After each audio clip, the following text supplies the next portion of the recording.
에너지 흡혈귀, 당신의 기운을 빨아먹는 사람들.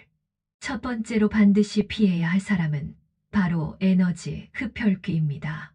이들은 마치 검은 구멍처럼 주변 사람들의 긍정적인 기운을 모두 빨아들입니다. 여러분 주변에도 분명히 있을 겁니다. 만나기만 하면 온몸이 무거워지고 기운이 빠지는 그런 사람 말이죠. 에너지 흡혈귀의 7가지 명확한 특징. 첫 번째 특징은 끝없는 불평불만의 늪입니다. 만날 때마다 끊임없이 불평불만을 쏟아냅니다.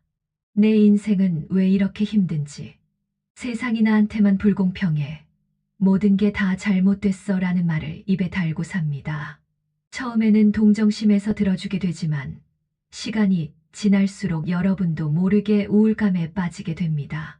심지어 이들은 좋은 일이 생겨도 이것도 오래 못 갈 거야 라며 부정적으로 해석합니다. 두 번째는 해결책 거부 증후군입니다. 여러분이 아무리 좋은 조언을 해도 그건 안 될 거야. 내 상황은 달라. 그런 건 나한테는 통하지 않아라며 모든 해결책을 거부합니다. 왜냐하면 이들은 문제 해결이 목적이 아니라 관심받기 위해, 동정받기 위해 불평하는 것이기 때문입니다. 만약 문제가 해결되면 더 이상 관심을 받을 수 없으니까요. 세 번째는 감정적인 질극입니다. 여러분이 없으면 안 된다며 과도하게 의존하려 합니다. 내가 아니면 누구와 이야기하겠어.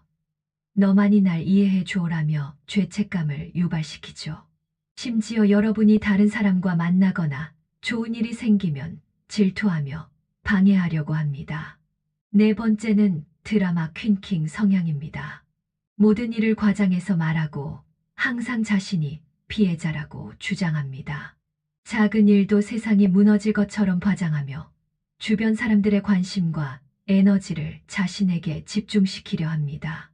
다섯 번째는 감사 불감증입니다. 여러분이 아무리 도움을 줘도 당연하게 여기고 감사할 줄 모릅니다. 오히려 이 정도는 당연한 거 아니야? 라며 더 많은 것을 요구합니다. 여섯 번째는 대화 하이제킹입니다. 여러분이 좋은 소식이나 고민을 이야기하려 하면 즉시 자신의 이야기로 화제를 돌립니다. 그런데 말이야, 나는 하며 모든 대화의 중심을 자신으로 만듭니다. 일곱 번째는 시간 도둑질입니다. 여러분의 소중한 시간을 무차별적으로 빼앗습니다. 새벽이든 밤이든 상관없이 연락하며 한 번 통화하면 23시간씩 자신의 불평불만을 늘어놓습니다. 이러한 사람을 과학적 근거와 풍수적 해석한다면 풍수에서는 이를 음기전이라고 부릅니다. 부정적인 에너지가 공간과 사람을 통해 전파되는 현상이죠. 실제로 스탠포드 대학의 신경과학 연구에 따르면 부정적인 사람과 오랜 시간 함께 있으면 스트레스 호르몬인 코르티솔 수치가 현저히 증가하고 면역력도 떨어진다고 합니다. 더 놀라운 것은 독일 막스 플랑크 연구소의 발견입니다. 부정적인 사람과 30분만 함께 있어도 뇌의 해마 부분이 실제로 손상된다는 것입니다. 해마는 학습과 기억을 담당하는 중요한 부위인데 이것이 손상되면 판단력과 집중력이 현저히 떨어집니다. 또한 사회심리학 연구팀은 20년간 추적 조사한 결과 부정적인 사람들과 주로 어울리는 사람들이 그렇지 않은 사람들보다 심장병에 걸릴 확률이 3배 높고 우울증 발병률은 5배 높다고 발표했습니다. 실제 상담 사례들. 제가 상담했던 김씨 성함의 한 분은 10년 넘게 이런 친구와 만나며 본인도 모르게 우울증에 빠졌습니다. 사업도 계속 실패하고 건강도 악화됐죠. 특히 그 친구와 만난 후에는 항상 나도 안 되는구나 라는 생각이 들어서 새로운 도전을 포기하게 됐다고 하더군요. 그런데 그 친구와 거리를 둔 후 어떤 변화가 일어났을까요? 단 6개월 만에 새로운 사업 기회가 3개나 들어왔고 10년 넘게 앓던 만성 피로가 완전히 사라졌습니다. 무엇보다 나도 할 수 있다는 자신감이 다시 생겨서 새로운 도전들을 시작할 수 있게 됐다고 합니다. 또 다른 분은 직장 동료가 바로 이런 에너지 흡혈귀였습니다. 매일 점심시간마다 그 사람의 불평불만을 들어주다 보니 오후에 일할 의욕이 전혀 생기지 않았다고 해요. 심지어 집에 가서도 그 사람의 부정적인 말들이 계속 머릿속을 맴돌아서 가족들에게까지 짜증을 내게 됐습니다. 제가 알려드린 에너지 차단법을 사용한 후 어떻게 됐는지 아시겠어요? 3개월 만에 업무 효율이 200% 향상됐고 그해 최우수 사원으로 선정돼서 승진까지 하게 됐습니다. 풍수적 관점에서 본 해결법은 동양 철학에서는 기능기로 다스린다고 했습니다. 즉, 부정적인 기운에는 강한 정기로 대응해야 한다는 뜻이죠. 구체적인 실천 방법들이 있습니다. 만남 후 기분 체크하기. 그 사람과 만난 후 기분이 어떤지 솔직히 평가해 보세요.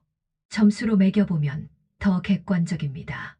만나기 전 기분을 10점이라고 했을 때 만난 후 5점 이하로 떨어진다면 그 사람은 여러분의 에너지를 빨아먹는 사람입니다. 다음은 대화 내용 분석해 봅니다. 1시간 대화 중 90% 이상이 불평불만이라면 즉시 경계하세요. 스마트폰 메모장에 간단히 기록해 보세요. 긍정적 대화 5분, 부정적 대화 55분, 이런 식으로요. 그렇다면 에너지 보호막 만들어야 합니다. 만나기 전에 마음속으로 나는 황금빛 보호막에 둘러싸여 있다. 부정적인 에너지는 나에게 닿을 수 없다고 3번 외우세요. 이것이 정신적 방어막을 만드는 고전적인 방법입니다. 다음은 대화 주제를 전환하기입니다. 오늘은 좋은 이야기만 해볼까? 긍정적인 얘기 하나 해줘라며 적극적으로 대화 주제를 바꾸세요. 3번 시도해도 계속 부정적인 얘기로 돌아간다면 그 자리를 떠나세요. 그리고 만남 빈도 조절도 필요합니다. 주 3회 만났다면 주 2회로, 주 2회였다면 주 1회로 점진적으로 줄여가세요. 갑작스럽게 연락을 끊으면 오히려 더 큰 스트레스가 될 수 있습니다. 만남 후 정화의식. 만남 후에는 반드시 긍정적인 활동으로 기분을 전환하세요. 좋아하는 음악 듣기, 따뜻한 물로 샤워하기, 명상하기 등이 효과적입니다. 2번째로 피해야 할 사람은 교묘한 조종자입니다. 이들은 겉으로는 친절하고 매력적으로 보이지만 실제로는 자신의 이익을 위해 다른 사람을 조종하는 데 능숙합니다. 조종자들의 첫 번째 수법은 가스라이팅입니다. 여러분의 기억이나 판단을 의심하게 만들죠. 그런 일은 없었어. 내가 잘못 기억하는 거야. 너무 예민한 거 아니야? 라며 여러분의 현실 인식을 흔듭니다. 이는 동양 철학에서 말하는 심신의 혼란을 일으켜 판단력을 흐리게 합니다. 2번째는 조건부 사랑입니다. 자신의 요구를 들어줄 때만 친절하고 거절하면 차갑게 돌변합니다. 진짜 친구라면 이 정도는 해줘야지라며 우정을 거래 수단으로 사용하죠. 이런 관계에서는 여러분이 계속 주기만 하고 받는 것은 없습니다. 3번째는 삼각관계 조성입니다. 다른 사람과 여러분을 비교하며 경쟁심을 유발시킵니다. 누구는 이런 것도 해주던데 다른 친구들은 다 이해해 주더라며 여러분을 불안하게 만들어 더 많은 것을 요구합니다. 심리학에서는 이를 나르시시스틱 학대라고 정의합니다. 연구에 따르면 이런 관계에 장기간 노출되면 자존감 저하, 불안장애, 심지어 외상 후 스트레스 장애까지 올 수 있다고 합니다. 제가 만난 한 사업가는 사업 파트너가 바로 이런 조종자였습니다. 처음에는 달콤한 말로 접근해서 신뢰를 쌓더니 점점 더 많은 것을 요구하기 시작했죠. 결국 그 사람 때문에 사업이 망하고 개인적인 관계까지 모두 잃을 뻔했습니다. 다행히 일찍 깨닫고 관계를 정리했지만 회복하는 데 3년이나 걸렸습니다. 풍수적으로 보면 조종자들은 흉성의 기운을 가지고 있습니다. 이들 근처에 있으면 여러분의 정기가 흩어져서 올바른 판단을 할 수 없게 됩니다. 실천 방법 중에는 일관성 있는 체크가 필요합니다. 그 사람의 말과 행동이 일치하는지 관찰하세요. 그리고 상호성을 확인해 봅니다. 관계에서 주고받는 것이 균형적인지 점검하세요. 다음은 거절의 보기입니다. 한 번 거절했을 때 반응을 보세요. 진짜 친구라면 이해할 것입니다. 제3자 의견을 믿을 만한 사람에게 그 관계에 대한 객관적 의견을 구하세요. 세 번째로 반드시 피해야 할 사람은 질투와 시기의 화신입니다. 이들은 여러분의 성공과 행복을 진심으로 기뻐하지 못하고 오히려 방해하려고 합니다. 이런 사람들의 가장 큰 특징은 여러분이 좋은 소식을 전할 때의 반응입니다. 진짜 친구라면 정말 축하해. 어떻게 된 거야? 라며 관심을 보이겠지만 질투하는 사람은 별것도 아닌데 뭘 그렇게 좋아해. 운이 좋았네. 나도 그 정도는 할 수 있어 라며 여러분의 성취를 깎아내립니다. 더 교묘한 경우에는 겉으로는 축하하는 척하면서 속으로는 질투의 불길을 태웁니다. 축하해. 그런데 그것 때문에 스트레스 많이 받겠다. 성공하면 외로워진다더라. 며 부정적인 면을 강조합니다. 이는 동양 철학에서 말하는 사기의 전형적인 모습입니다.